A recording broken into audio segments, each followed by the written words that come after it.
Alexander డఫ్ అనే ఒక ఆయన ఎంతమంది ఉన్నారు ఈ పేరు? ఒకరు, ఇద్దరు, ముగ్గురు, ఒక 10-15 ఉన్నాయి. మిగిలిన వాళ్ళు ఒక చెంచా నీళ్ళు తీసుకొని దూకండి. అలెగ్జాండర్ అంటే పొరపాటు మీద గ్రీకు ఒక ఆయన వచ్చాడు గుర్రం వేసుకుని, ఆయన అనుకుంటారు కాదు, ఈయన వేరే. అలెగ్జాండర్ డఫ్. ఈయన రవి అస్తమించని బ్రిటిష్ సామ్రాజ్యం పైన ఇన్ఫ్లుయెన్స్ తీసుకొచ్చాడు. ఏం ఇన్ఫ్లుయెన్స్ తెలుసా?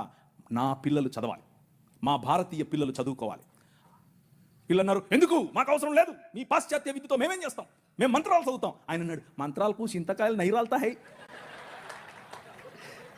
అలెగ్జాండర్ డఫ్ నో, చదవాలి, మన పిల్లలు చదవాలి, ఆంగ్ల భాషలో చదవాలి, ప్రతి భాషలో చదవాలి, తెలుగులో చదవాలి, తమిళంలో చదవాలి, బెంగాలీ కావాలి, పుస్తకాల తర్వాత పుస్తకాలు, పుస్తకాల తర్వాత.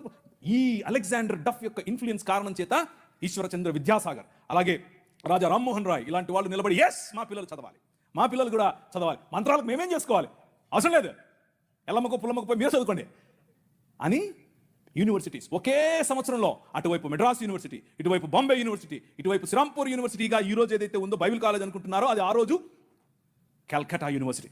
3 యూనివర్సిటీలు స్థాపించడానికి వెనకుండి పనిచేసింది ఈ అలెగ్జాండర్ డఫ్.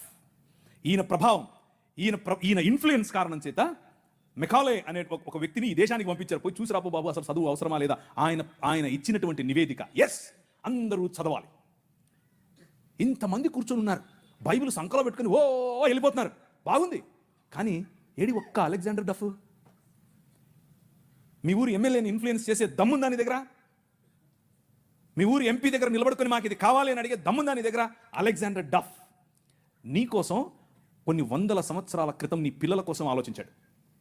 ఎలా కట్టాం ఈ దేశాన్ని తెలుసా? దూరదృష్టి, దూరంచే యుద్ధవాసనను పసిగట్టడం. యోబు గ్రంథంలో రాసినట్టు, గుర్రమును చూచితివా, అది వాడి రౌతును తిరస్కరిస్తుంది, తలతలలాడు ఈటలను మిలమిలలాడు ఆ బల్లెములను చూసినప్పుడు రా రా అని ఉద్దండ కోపముతో మిడతల వలె గంతులేసి ముందుకెళ్తుంది.